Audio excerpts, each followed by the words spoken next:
Good evening. आज आपण सांख्यिकी या घटकामधील मध्यमान, जोड, स्तंभालेख आणि वृत्तालेख याविषयी अभ्यास करणार आहोत. आता याच्या संदर्भामध्ये काही मूलभूत संकल्पना आहेत त्या समजून घेऊया. आता सांख्यिकी या भागामध्ये पहिला घटक आहे कच्ची सामग्री. एखाद्या विशिष्ट हेतून जमा केलेली जी प्राथमिक माहिती आहे याला आपण काय म्हणायचं?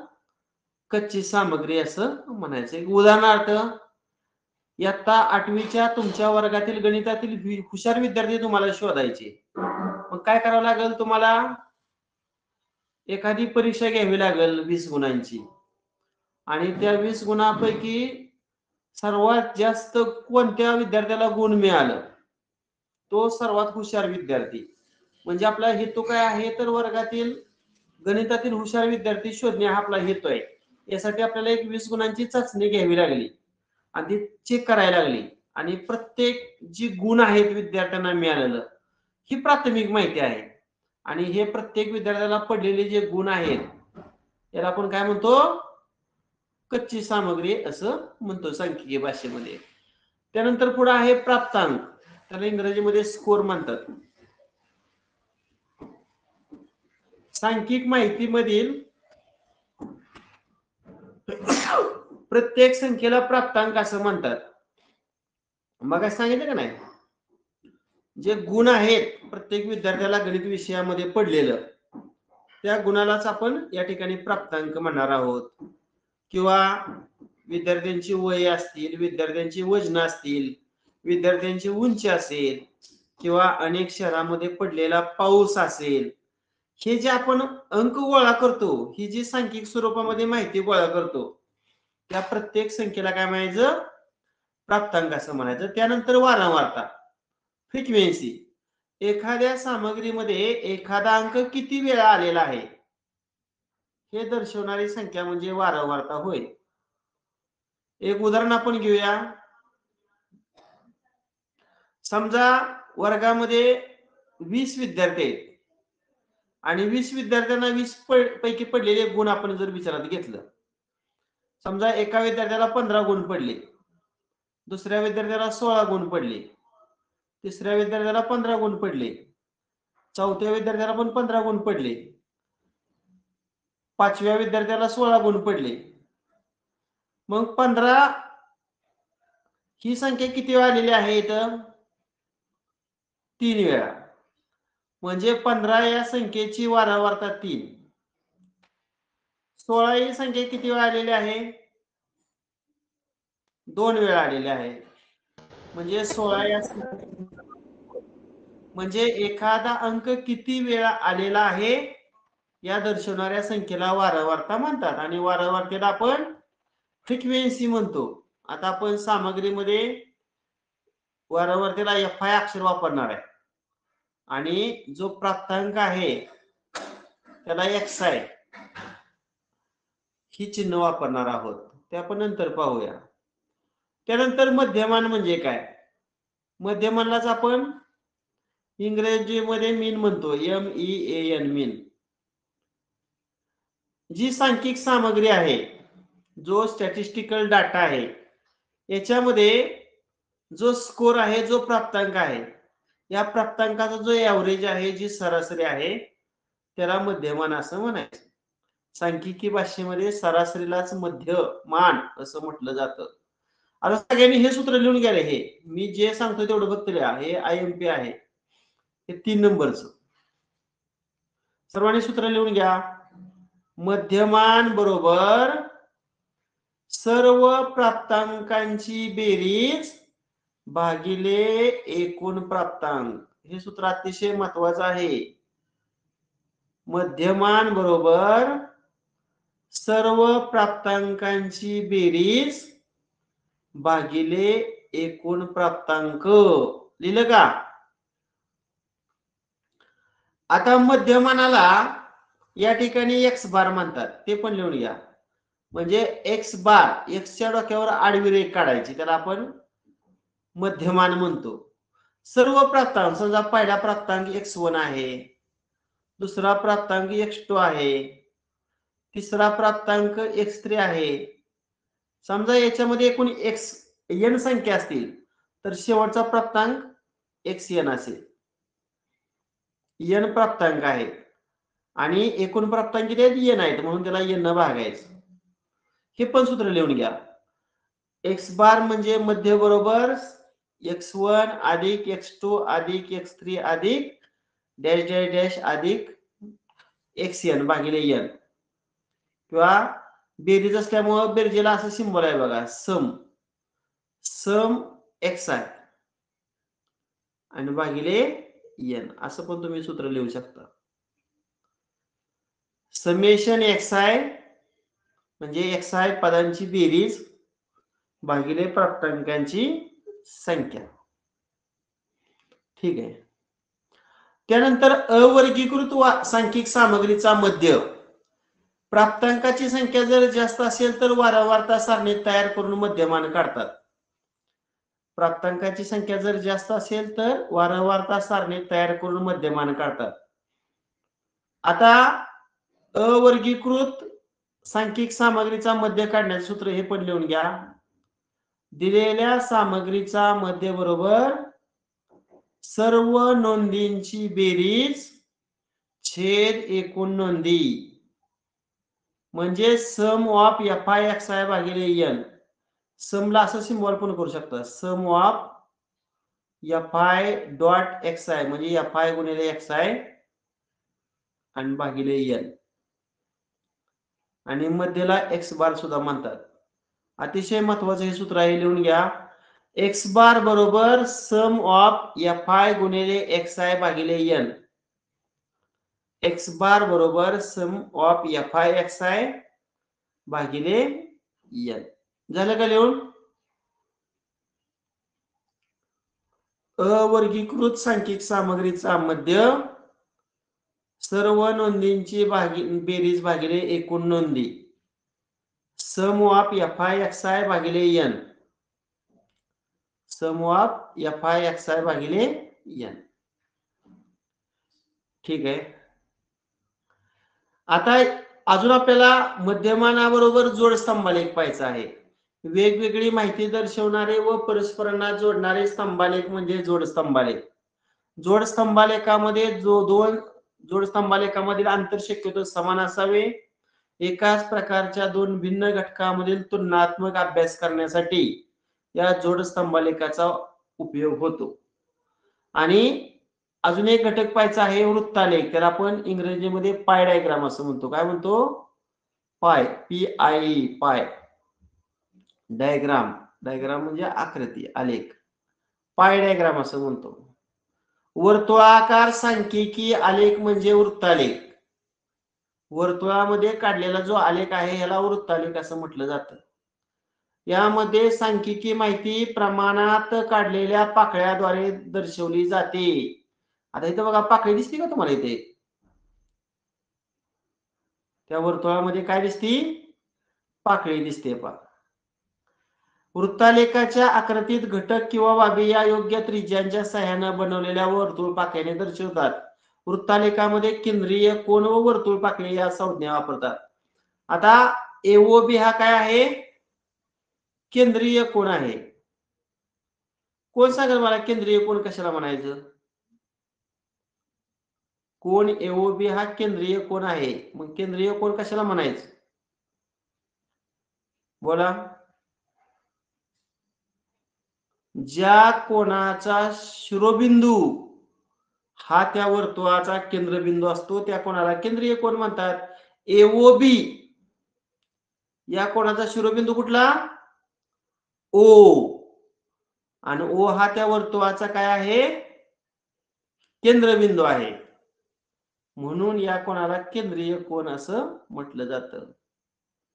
आणि त्याच्या पुढे हा कंस AXB हा लघु कंस आहे का नाही? मग हा लघु कंस आणि या वर्तुळाच्या OA आणि OB या दोन त्रिज्या यांनी मर्यादित केलेलं हे जे क्षेत्र आहे याला काय म्हणायचं रे? वर्तुळाचा लघु कंस व वर्तुळाच्या दोन त्रिज्या यांच्या मधली जी जागा आहे यांनी मर्यादित केलेलं जे क्षेत्र याला काय म्हणायचं, वर्तुळ पाकळी असं म्हटलं जात. आता बघा, योग्य त्रिज्येचं वर्तुळ काढून जेवढे घटक आहेत तेवढ्या वर्तुळ पाकळ्यांमध्ये विभाजन करावे. प्रत्येक घटकासाठी एक पाकळी घ्यावी. आता हे सूत्र सर्वांनी लिहून घ्या. इथं IMP लिहितो मी, लक्ष द्या तुमच्या. हे सूत्र सर्वांनी लिहून घ्या. केंद्रीय कोनाचे माप, त्याला थीटा लिहितो येतो, थीटा. थीटाचा सिंबल द्या. बरोबर घटकाची किंमत भागिले सर्व घटकांची एकूण किंमत गुणिले 360. केंद्रीय कोनाचे माप बरोबर घटकाची किंमत छेद सर्व घटकांची एकूण किंमत गुणिले 360. माझा आवाज तुम्हाला येतोय का रे? हॅलो. हो सर. हा, ओके ओके. केंद्रीय कोनाचं माप थीटा बरोबर घटकाची किंमत छेद सर्व घटकाची एकूण किंमत गुणिले 360. झालं का सूत्र लिहून? हो सर. हा, ओके. हा, आता आपण नमुना उदाहरण पाहणार आहोत काळजीपूर्वक. आता एका वर्गातील 20 विद्यार्थ्यांचं वजन पूर्ण किलोग्रॅम मध्ये दिलेलं आहे. तर विद्यार्थ्यांच्या वजनाचे मध्यमान काढा. आता उजव्या साईडला बघा, तुम्हाला 3 कॉलमची सारणी दिली. पहिल्या कॉलम मध्ये वजन किलोग्रॅम मध्ये दिलेलं आहे, दुसऱ्या कॉलम मध्ये वारंवारता दिलेली आहे, आणि वजनालाच आपण प्राप्तांक म्हणतो, आणि प्राप्तांकाला XI अक्षर वापरले बघा इथे, XI. आणि वारंवारतेला आपण FI, फ्रिक्वेन्सी मधले FI. आता बघा, 20 किलोग्रॅम वजन असणाऱ्या विद्यार्थ्यांची संख्या किती दिली तुम्हाला? 11.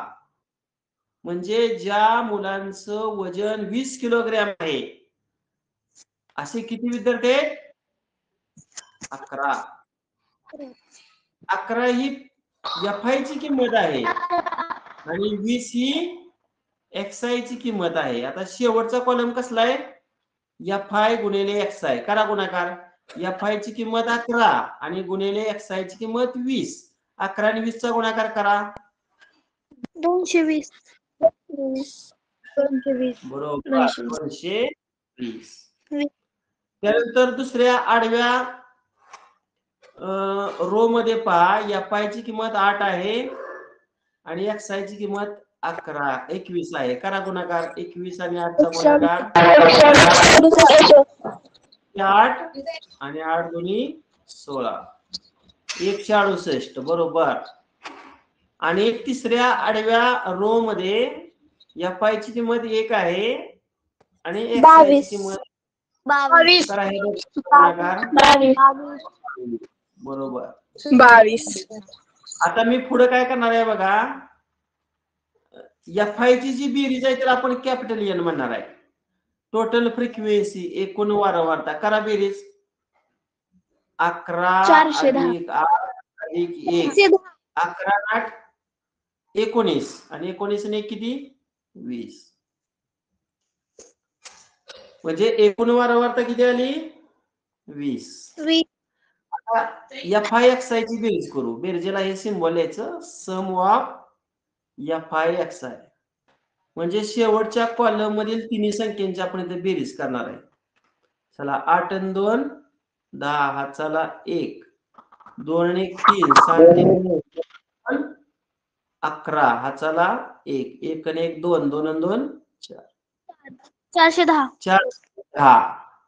आता तुम्हाला काढायचे मध्यमान. मी एक मागाशी एक सूत्र तुम्हाला लिहायला सांगितलं होतं. मध्यमानाला कुठला अक्षर वापरायचं रे? Xच्या डोक्यावर आडवी रेघ.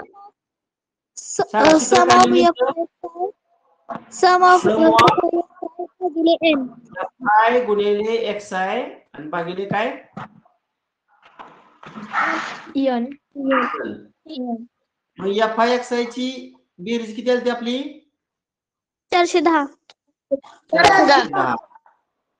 आणि छेदामध्ये N किती आला? 20. ह्या शून्य घ्या. 41 चे नियम करायचे. बे 2 4, बे 0 0, 1 0, बे 5 10. 20.5 वजन किलोग्रॅम मध्ये आहे, त्यामुळे वजनाचा मध्यमान सुद्धा किलोग्रॅम मध्ये येणार. म्हणजे पर्याय क्रमांक मध्यमान 20.5 किलोग्रॅम. पण तुम्हाला 2 अचूक पर्याय विचारले. मग 20.5 किलोग्रॅम म्हणजे काय रे? 20 20 किलोग्रॅम किलोग्रॅम आणि 500 ग्रॅम. हा 20 सगळ्यात किलोग्रॅम तळाच्या 20 किलोग्रॅम आणि 500 500 ग्रॅम. ग्रॅम. आणि अजून पर्याय एक क्रमांक कुठला 2 पर्याय? अजून एक पर्याय कुठला 2 आहे? 2 पर्याय क्रमांक 2. 20 किलोग्रॅम पर्याय क्रमांक 2. समोर का सगळ्यांना आहे? हो सर. सर. ठीक आहे. दुसरा प्रश्न. माईक कोणाचा चालू आहे? एका शाळेतील विद्यार्थी प्रतिनिधी झालेल्या निवडणुकीतील 4 विद्यार्थ्यांच्या वैध मतांचा वृत्तालेख सोबत दिलेला आहे. एकूण वैध मते 720 आहेत. तर पुढील प्रश्नांची उत्तरे द्या. आता आपण वळीने एक घेऊया. आता 1 नंबरला आपण घेऊया सर्वात जास्त केंद्रीय कोण मेरीसाठी आहे ना. 1 नंबरला आपण मेरी घेऊया. मेरी इथे मी लिहितो मेरी.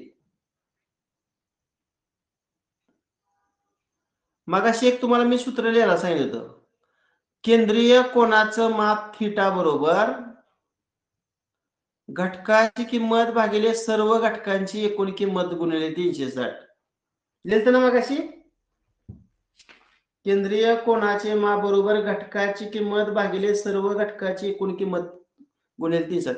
आता घटकाची किंमत म्हणजे इथं काय घ्यायचं? घटकाची किंमत म्हणजे काय घ्यायचं? मेरीला पडलेली मतं. आणि छेदामध्ये सर्व घटकांची एकूण किंमत म्हणजे एकूण वैध मते. म्हणजे वर मेरीला पडलेली मतं आणि खाली एकूण वैध मतं असं घ्यायचं. मग बघा मेरीसाठी केंद्रीय कोणाचं माप थीटा आपण मांडलेलं आहे. मग थीटा बरोबर मेरीला पडलेली मतं आपण एक्स मानूया. आणि एकूण वैध मतं किती दिलेली आहे तुम्हाला? 720. आणि त्या सूत्रामध्ये बघा गुणिले 360 आहे. गुणिले 360. आता सांगा मेरीसाठी किती अंशाचा कोन दिलेला आहे बघा इथं. मेरीसाठी 120 अंशाचा केंद्रीय कोन. मग थीटाची किंमत 120 टाकूया. आता उजव्या बाजूला जे भागिले 720 आहे ते डाव्या साईडला आल्यावर गुणिले होईल. आणि तिकडे जे 360 गुणिले आहे ते इकडे आल्यावर काय होईल? भागिले होईल. आणि उजव्या बाजूला फक्त एक्स राहिले. एक्स म्हणजे मेरीला पडलेली मतं. 360 एके 360 आणि 360 चे दुप्पट 720. मग 120 आणि 2चा गुणाकार किती आला? 240. म्हणजे मेरीला पडलेली मतं 240. तिथं लिहा कुठेतरी कच्चं काम म्हणून. मेरीला पडणारी मतं किती आली? 240. मेरीला पडणारी मतं 240. मी पण कुठेतरी लिहितो. इथं लिहितो मेरीला पडणारी मतं किती आली? 240. आता त्यानंतर 100 अंशाचा कोन हा राजेशसाठी आहे. मग मी 2 नंबरचं नाव लिहितो राजेश. ते मागाचं सूत्र आपण वापरणार आहे. काय आहे सूत्र? केंद्रीय कोनाचं माप थीटा बरोबर घटकाची किंमत म्हणजे राजेशला पडणारी मतं. राजेशला पडणारी मतं आपण वाय मानूया. छेद एकूण मतं 720 आणि गुणिले 360. आता थीटाची किंमत आपण राजेशसाठी 100 अंशाचा कोन घेतलेला आहे. मग थीटाचे गाव 100 लिहा. आता 720 भागिले डावीकडे आल्यानंतर गुणिले होणार आणि उजव्या बाजूला जे 360 अंशात आहे तिकडे आल्यावर छेदात होणार. आणि इकडे फक्त वाय उरते बघा. 360 एके 360 आणि 360 चे दुप्पट 720 आणि 100 आणि 2चा गुणाकार किती? 200. याचा अर्थ राजेशला मिळालेली मतं किती? 200. आता पुन्हा मी लक्षात ठेवा, हे मी पुन्हा लिहितो. राजेशला मिळालेली मतं होती 200 आणि मेरीला मिळालेली मतं किती होती? 240. आता हे बाकीचं करायची पण गरज नाही. केंद्रीय कोन जर 100 असेल तर मतांची संख्या दुप्पट आहे. बघा, मेरीला केंद्रीय कोन 120 अंशाचा आहे तर तिला पडलेली मतं त्याच्या दुप्पट. मग महेशसाठी 80 अंशाचा जर कोन असेल तर महेशला पडणारी मतं 80ची दुप्पट किती असणार? 160. आणि रमेशसाठी जर 60 अंशाचा केंद्रीय कोन असेल तर त्याच्या दुप्पट रमेशला पडणारी मतं किती आली? 120. अशी प्रत्येक उमेदवाराला मिळालेले आपल्याला वैध मतं मिळालेली आहेत. आता बघा, निवडणूक कोणी जिंकली? आता इथं पर्याय दिले नाही जागा नसल्यामुळं. कोण सांगेल निवडणूक कोणी जिंकली? ज्याला जास्त मतं त्याने निवडणूक जिंकली ना. मेरीने. मेरी. म्हणून याचं उत्तर मेरी. तुमच्याकडे गाईड असेल तर किती नंबरला पर्याय रे मेरी? ज्यांच्याकडे गाईड आहे मला सांगा. हा, पर्याय क्रमांक 4 बरोबर. आता सर्वात कमी मतं किती? सर्वात कमी मतं कुठले रे? 120. रमेशला. 120. रमेशला सर्वात कमी मतं. रमेश 120 रमेश काय आहे का बघा? 120 रमेश, 120 मध्ये रमेशला पर्याय क्रमांक 2 बरोबर. आणि शेवटचा प्रश्न आहे या वृत्तालेखावर आधारित. विजेत्या उमेदवारानं जवळच्या प्रतिस्पर्ध्याचा किती मतांनी पराभव केला? सर्वात जास्त मतं 240 आणि 2 नंबरची मतं 240. किती मतांचा फरक आला बघा? 40. पर्याय क्रमांक 3. पर्याय क्रमांक 3 बरोबर. त्यानंतर हा प्रश्न क्रमांक 3 पहा, कुठल्या प्रकारचा आलेख आहे रे? एकमेकाला जोडून असं असलं का नाही? जोडस्तंभ आलेख आहे. जोडस्तंभ यांनी 4 एकदिवसीय क्रिकेट सामन्यामध्ये केलेल्या धावांचा जोडस्तंभ आलेख पुढे दिलेला आहे. त्याचं निरीक्षण करावं. आलेखासोबतच्या प्रश्नांची उत्तरे लिहा. आता थोडी सूची पहा. हा जो कोरा स्पेस आहे म्हणजे हित हित हित आणि हित, ज्या स्तंभामध्ये रेखांकन केलेलं नाही, छायांकन केलेलं नाही, ती पार्थनं केलेल्या धावा आहेत. कोणी केलेल्या धावा आहेत? पार्थनं. आणि शुभम साठी बघा असा छायांकित भाग केलाय, म्हणजे ह्या शुभमच्या धावा आहेत. त्या काय आहे? दुसऱ्या स्तंभामधल्या शुभमनं काढलेल्या धावा आहेत. म्हणजे कोरा स्पेस हा कोणासाठी आहे? पार्थनं केलेल्या धावा. पार्थ. आणि छायांकित केलेला जो भाग आहे तो शुभमनं केलेला धावा. आता सामना क्रमांक आहे बघा. पहिल्या सामन्यामध्ये ह्या पार्थनं केलेल्या धावा, या शुभमनं केलेल्या धावा. दुसऱ्या सामन्यामध्ये पार्थनं केलेल्या धावा, शुभमनं केलेल्या धावा. तसंच तिसऱ्या सामन्यामध्ये, तसंच चौथ्या पण सामन्यामध्ये. चला आता आपण प्रश्न काय आहे बघूया. पार्थच्या धावांची सरासरी कोणती? सांगा. आता पार्थ म्हणलं की कुठला भाग रे? कोरा. मग आता मला सांगा, पहिल्या सामन्यात पार्थने किती धावा केल्या रे? 40. बरोबर. 40. दुसऱ्या सामन्यामध्ये पार्थने किती धावा केल्या बघा? इथून आलेले असं 60. बरोबर. तिसऱ्या सामन्यामध्ये पार्थने किती धावा केल्या बघा? 70. अगदी बरोबर. आणि चौथ्या सामन्यामध्ये पार्थने किती धावा केल्या बघा? 50. आता विचारलंय सरासरी. सरासरी कशी काढायची रे? या 4 धावांची बेरीज करून कितीनं भागायचं? 4 न भागायचं. 4 न. चला करावरची बेरीज किती ती मला सांगा. 60 आणि 40 220 220 4 4 20 आणि पुन्हा 4 20. क्रमांक 55 क्रमांक 2 55. मग तुमच्याकडे गाईड असेल तर बघा 55 पर्याय क्रमांक 2 करेक्ट. पर्याय क्रमांक 2. त्यानंतर प्रश्न दुसरा, पार्थ व शुभम यांच्या एकूण धावांचं गुणोत्तर किती? आता मला सांगा अगोदर पार्थनं काढलेल्या धावांची बेरीज करा बरं. आताच आपण किती बेरीज? 220 आता शुभमनं काढलेल्या धावांची बेरीज करू. शुभमनं आता बघा 240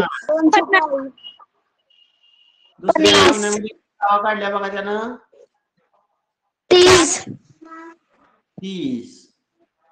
तिसऱ्या सामन्यामध्ये किती धावा काढल्या बघा?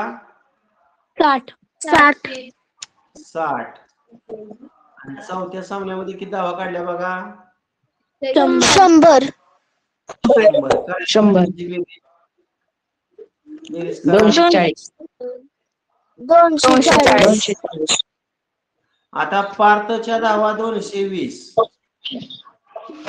आणि शुभमच्या धावा 240. आता या शून्याला हा शून्य गेला. आणि 11 11 12. पर्याय क्रमांक 4 बघा आहे का पर्याय? क्रमांक 4 बरोबर. पर्याय क्रमांक 4.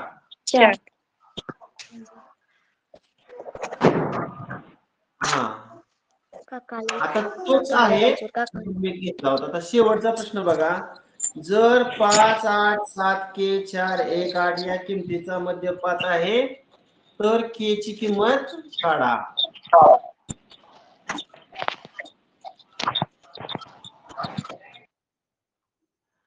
आता मगाशी मी तुम्हाला सूत्र सांगितलं होतं काय रे? मध्य बरोबर बोला सर्व प्राप्तांकांची बेरीज भागिले प्राप्तांकाची एकूण संख्या.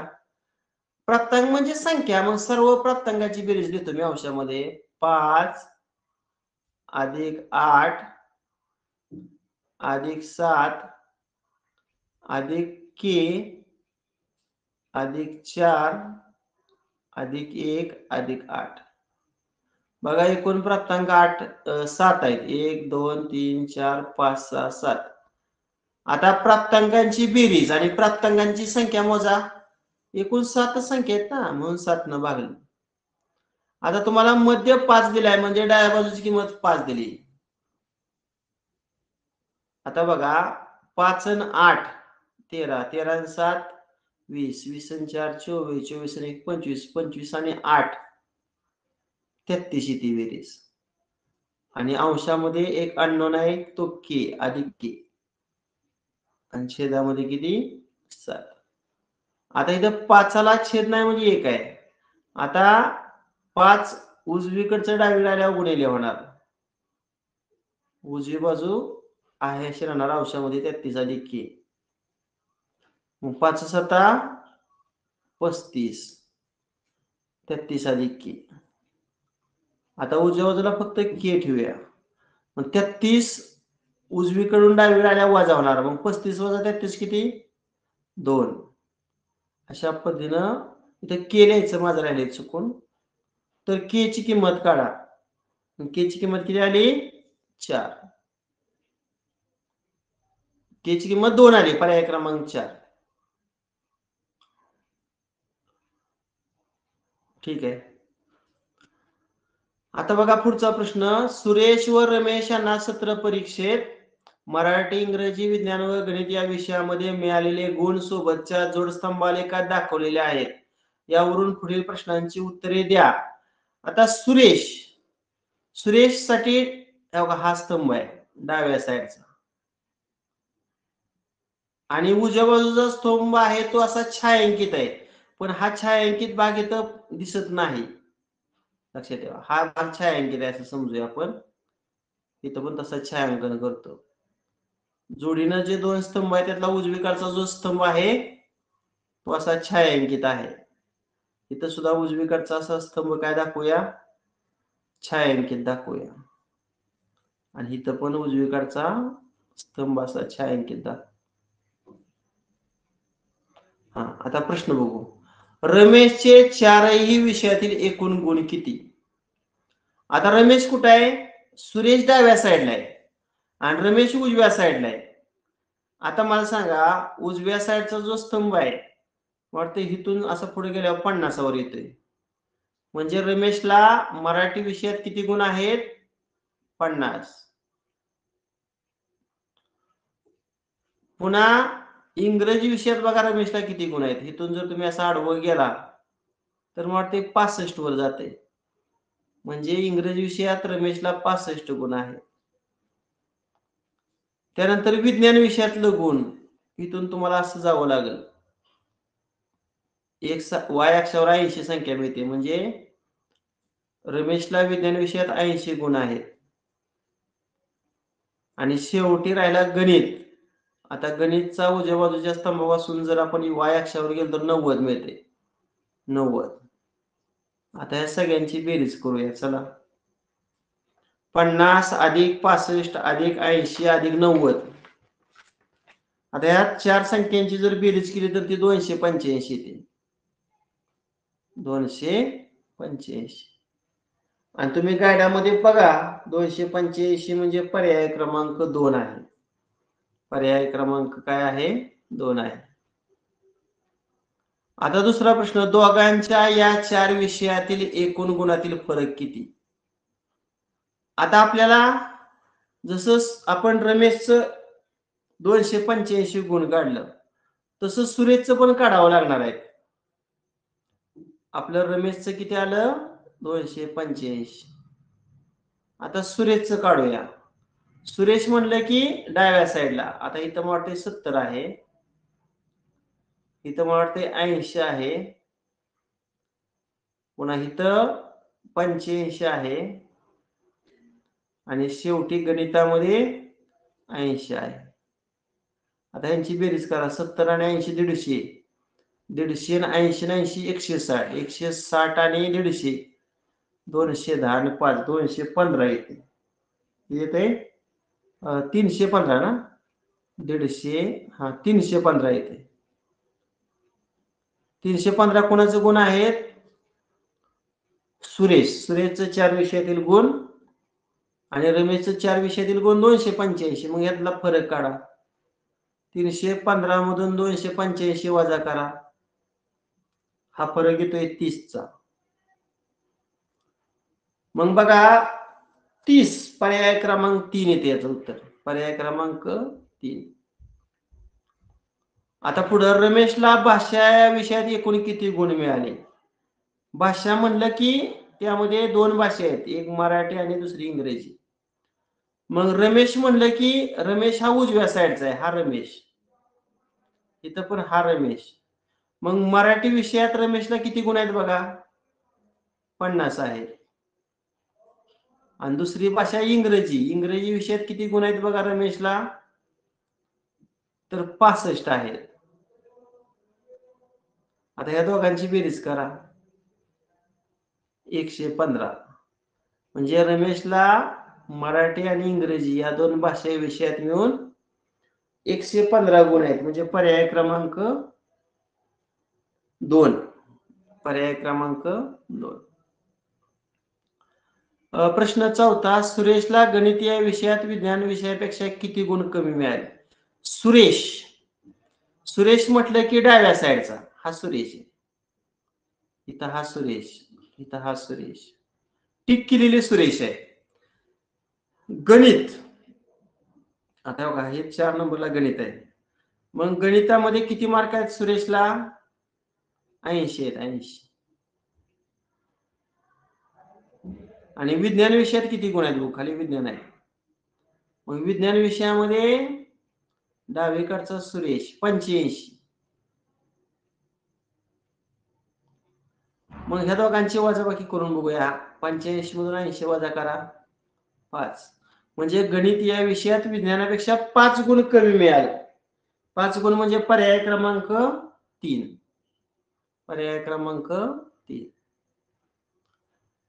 प्रश्न 5वा. रमेश व सुरेशच्या मराठी विषयाच्या गुणाचं गुणोत्तर. आता इथं बघा 1 नंबरला मराठी आहे. आता डावीकडचं जे गुण आहे ते सुरेशचं आहे, म्हणजे सुरेशचं आहे, आणि हे आहे ते रमेशचं आहे 8. आता मला सांगा रमेशला किती गुण आहेत? इथून जर तुम्ही असं आडवं घ्याल तर 50, म्हणजे अंशात 50 लिहितो. आणि सुरेशला किती गुण आहेत बघा मराठी विषयात? तर 70 आहेत. आता या वरच्या झिरोला हा खालचा झिरो गेला, 57. किती ते 57 आहे का बघा? 57 पर्याय आहे, पर्याय क्रमांक 4. आणि या जोड स्तंभालेखावर शेवटचा प्रश्न. सुरेश व रमेशच्या कोणत्या विषयांचं गुणोत्तर 16:13 आहे? आता सुरेश डाव्या साईडला आहे, म्हणजे डावीकडचा जो स्तंभ आहे तो 16च्या पटीमध्ये आणि उजवीकडचा आहे तो 13च्या, म्हणजे डावीकडचा स्तंभ मोठा पाहिजे. म्हणजे हा शेवटचा पर्याय येऊ शकत नाही, कारण डावीकडचा स्तंभ लहान आहे, म्हणजे पहिलं 3 पैकी एक पर्याय येणार. आता आपण क्रमाने एक करून बघूया. समजा मराठी घेतलं तर मराठीमध्ये सुरेशला किती गुण आहेत रे? 70 आहेत. आणि रमेशला किती गुण आहेत? 50 आहेत. आता ह्या झिरोला हा झिरो घालवला तर 7/5 येते, 16/13 येत नाही, त्यामुळं मराठी येऊ शकत नाही. चला 2 नंबरचा पर्याय घेऊया, इंग्रजी. मग इंग्रजीला सुरेशला किती मार्क आहेत इंग्रजीमध्ये? 80. आणि रमेशला किती आहेत? तुम्ही इथून जर असं आडवं गेला तर ते 65 येते. आता या दोघाला 5 न भागूया. 5 एके 5, 5 30, 16 आले, आणि खाली 5 एके 5, 5 त्रिक 15, 16/13 म्हणजेच 16/13, आणि इथं 16/13 दिले. म्हणजे सांगा सुरेश व रमेशच्या कोणत्या विषयांचं गुणोत्तर 16/13 आहे? तर इंग्रजी म्हणजे पर्याय क्रमांक 1. हा घटक सर्वांना समजला का? आता मी प्रश्नांची उत्तरे जी विचारलेली. हॅलो, हो सर. हो सर. हो सर. ओके. कुणाला नाही समजला?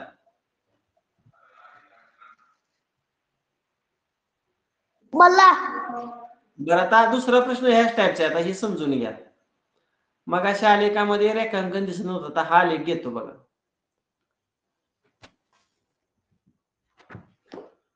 हा बघा, आंबेगाव, या आंबेगावामध्ये गेल्या वर्षी पडलेला पाऊस व या वर्षी पडलेला पाऊस दाखवलेला आहे. आता वर बघा, जो रिकामा हा भाग आहे तो या वर्षी पडलेला पाऊस आहे, आणि छायांकित केलेला जो भाग आहे तो गेल्या वर्षी पडलेला पाऊस आहे. आणि कुठलं महिन्यात दिलं ते बघा, जून, जुलै, ऑगस्ट, सप्टेंबर आणि ऑक्टोबर, म्हणजे 5 महिन्यामध्ये पडलेला पाऊस तुम्हाला या ठिकाणी दिलेला आहे. आता प्रश्न बघा, अगोदर हा जोड स्तंभालेख समजून घेऊया. मला तोंडी सांगा तुम्ही. आता जून महिना आहे, डाव्या साईडला जो कोरा स्तंभ आहे तो या वर्षी पडलेला पाऊस आहे, आणि छायांकित केलेला जो स्तंभ आहे तो गेल्या वर्षी पडलेला पाऊस आहे. सांगा, जून महिन्यामध्ये या वर्षी किती पाऊस पडला रे? 20.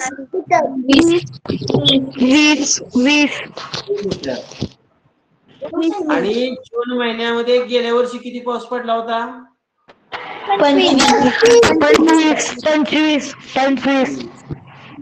ओके, आता समजले तुम्हाला. आता जुलै महिन्याचं सांगा मला. जुलै महिन्यामध्ये या वर्षी किती पाऊस पडला रे? 35. 35. आणि गेल्या वर्षी किती पाऊस पडला? 10. ओके. आता 3 नंबर पहा, ऑगस्ट. ऑगस्ट महिन्यात या वर्षी किती पाऊस पडला? 50. आणि गेल्या वर्षी किती पाऊस पडला गेल्या वर्षी? 20. 20. त्यानंतर सप्टेंबर महिन्यात गेल्यावर या वर्षी किती पाऊस पडला सप्टेंबर महिन्यात? 45. आणि या वर्षी किती पाऊस पडला? 5. आणि आता ऑक्टोबर महिन्यात या वर्षी किती पाऊस पडला? 25. आणि या वर्षी किती पाऊस पडला? 10. आता ही सगळी माहिती तुम्हाला कळली. आता बघा, उजवीकडचा जो स्तंभ आहे तो रंगीबेरंगी आहे. लक्षात ठेवा, हे भाग रंगीबेरंगी आहे. आणि तुम्हाला दिसत नाही, पण हा रंगीबेरंगी आहे.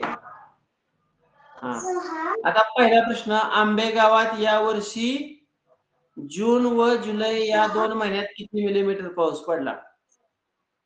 जून व जुलै या वर्षी म्हणलं की डाव्या बाजूचा स्तंभ आहे का नाही? या वर्षी 20. म्हणलं की डाव्या बाजूचा स्तंभ जून. आता हे तर किती रे, जून मध्ये किती पाऊस पडलाय? 20. 20 मिलीमीटर, बरोबर. आणि जुलै मध्ये 35. 35. या दोघांची बेरीज करा. 55. हा, 35 आहे, बरोबर आहे. लिहिताना बघायला राहिलं.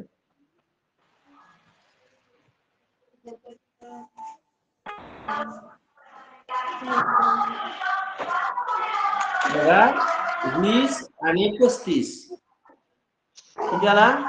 55 मिलीमीटर. बघा, आहे का पर्याय? 3. बरोबर आहे, पर्याय क्रमांक 3. आता दुसरा प्रश्न बघा, गेल्या वर्षी ऑक्टोबर मध्ये, गेल्या वर्षी म्हटलं की उजवीकडचा स्तंभ आहे का नाही? ऑक्टोबर मध्ये पडलेला पाऊस. आता ऑक्टोबर मध्ये गेल्या वर्षी किती पाऊस पडला होता सांगा? 10. हा, बरोबर आहे, 10 मिलीमीटर आहे की नाही? आणि ऑगस्ट मध्ये पडलेला पाऊस 20 मिलीमीटर. 20 मिलीमीटर. ऑक्टोबर मध्ये पडलेला पाऊस ऑगस्ट मध्ये पडलेल्या पावसाच्या किती पट आहे रे? म्हणजे 10 हे 20 च्या किती पट आहे? दुप्पट. दुप्पट आहे. दुप्पट. अरे 10 हे 20 च्या किती पट आहे? निमपट आहे. निमपट म्हणजे 1/2 पट. 1/2. पण या वर्षी तर विचारले ना, ऑगस्ट महिन्यात. तर 105 पट. 105 येते.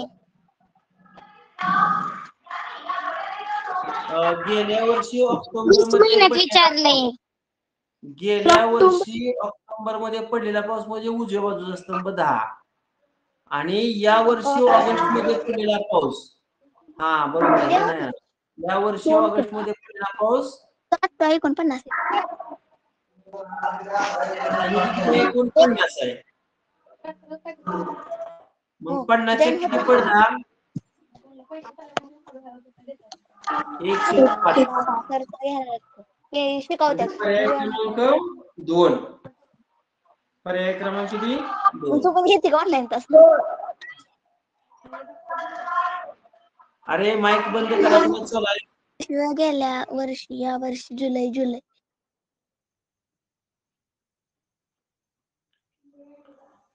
हा, चलता पुढचा प्रश्न आहे बघा, जुलै महिन्यात या वर्षी व गेल्या वर्षी पडलेल्या पावसाचे गुणोत्तर किती? जुलै म्हटलं की हा स्तंभ आणि हा स्तंभ विचारात घ्यायचा. या वर्षी पडलेला पाऊस म्हणजे डाव्या बाजूचा स्तंभ. या वर्षी किती पाऊस पडला जुलै महिन्यामध्ये? 35 पडला बघा, 35.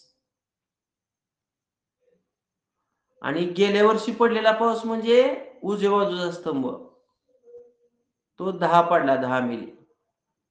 आता या दोघाला 5 न भाग जातोय. 5 7 35 आणि छेदामध्ये 5 2 10 म्हणजे 7/2 म्हणजे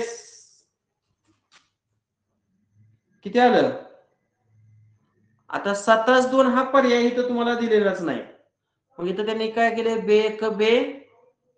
बे 6 आणि बे 5 10 म्हणजे 3.5/1. मग 3.5 हा पर्याय आहे बघा, पर्याय क्रमांक 4. पर्याय क्रमांक 4. आणि या जोडस्तंभालेखावर शेवटचा प्रश्न आहे. ऑक्टोबर महिन्यात गेल्या वर्षीपेक्षा किती पाऊस जास्त पडला? ऑक्टोबर महिन्यात. आता हा शेवटचा ऑक्टोबर महिना आहे बघा. गेल्या वर्षीपेक्षा, आता या वर्षी पडलेला पाऊस डाव्या साईडला आहे. मग आता इथं आडवं जर आलं तर या वर्षी किती पाऊस पडला? 25 मिली. आणि गेल्या वर्षी पडलेला जो पाऊस आहे तो 10 मिली येतोय. मग गेल्या वर्षीपेक्षा या वर्षी किती पाऊस जास्त पडला? ह्या दोघांची वजाबाकी केली तर किती येते? 15 मिली. 15 मिली म्हणजे पर्याय क्रमांक 2.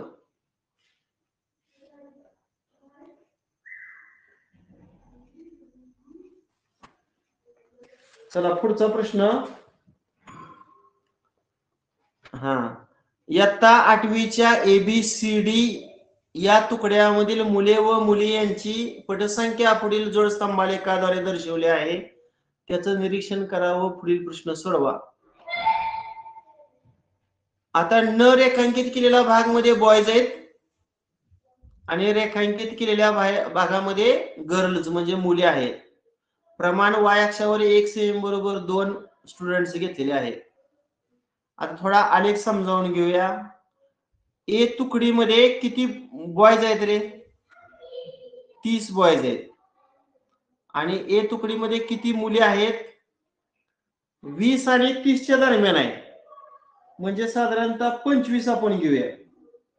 किती घेऊया? 25 घेऊया. तसंच बी, सी आणि डी या तुकड्यामध्ये आपण मुलं आणि मुलींची संख्या काढू शकतो. आपण प्रश्न वाचूया. इयत्ता 8वीच्या 4ही तुकडीत मिळून एकूण मुलांची संख्या किती? मुलं म्हणजे तर विद्यार्थी, त्यामध्ये बॉयज आणि गर्ल्स सगळी झाली. चला आपण हे सोडवूया, त्याशिवाय आपल्याला समजणार नाही.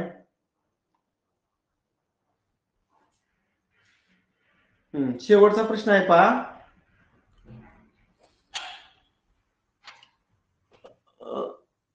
माईक चालू करतो, फक्त मला प्रश्नांची उत्तरे द्या. बाकीची घरामध्ये तुम्ही बोलू नका कोणी सुद्धा. 8वीच्या 4ही तुकड्यात मिळून एकूण मुलांची, अगोदर बॉयज काढूया. बॉयज म्हणजे मुलगी. सांगा आता ए तुकडीत किती बॉयज आहेत रे? 30. बरोबर. बी तुकडीमध्ये किती बॉयज आहेत? 35. 20 आणि याच्यामध्ये म्हणलं 35 घेऊया. सी तुकडीमध्ये किती बॉयज आहेत? 30. आणि डी तुकडीमध्ये किती बॉयज आहेत? 30. सांगा करा बेरीज. 125. बरोबर, 125 बॉयज आहेत. आता गर्ल्स आपण काढूया. मी 125 बॉयज देतो कुठेतरी. 125 बॉयज.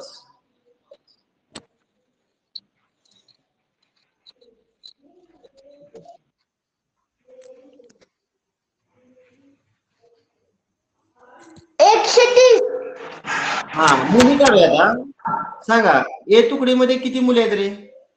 25. बी तुकडीमध्ये किती मुली आहेत?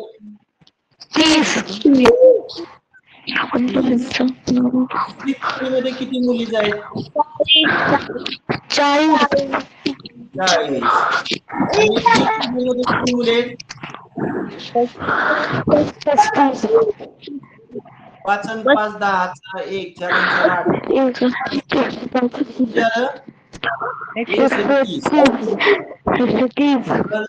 8 मग आता मुलं 125, मुलगी 125 आणि मुली 130. करा बेरीज. 255. 255 चा पर्याय आहे का? पर्याय क्रमांक 1. ठीक आहे. आता दुसरा प्रश्न आहे, बी तुकडीतील मुले व मुली यांच्या पटसंख्येचं गुणोत्तर. आता बी तुकडीमध्ये बॉयज किती आहेत सांगा?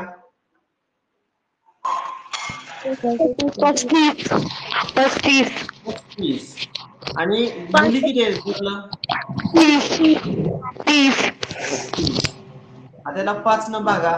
5 7 35 आणि खाली 5 किती गुणोत्तर आलं? आहे का 7 पर्याय? पर्याय क्रमांक 2. बरोबर आहे. पर्याय क्रमांक 2. अशा पद्धतीने आजच्या तासिकेला आपण मध्यमान, त्यानंतर जोडस्तंभालेख आणि वृत्तालेख घटकावर आधारित नमुना उदाहरण 4 सोडवली आणि स्वाध्याय 23.1 सोडवला. उद्या सकाळच्या तासिकेला आपण स्वाध्याय 23.2 आणि 23.3 सोडवूया, म्हणजे आपला हा घटक संपेल. ठीक आहे, बस करूया.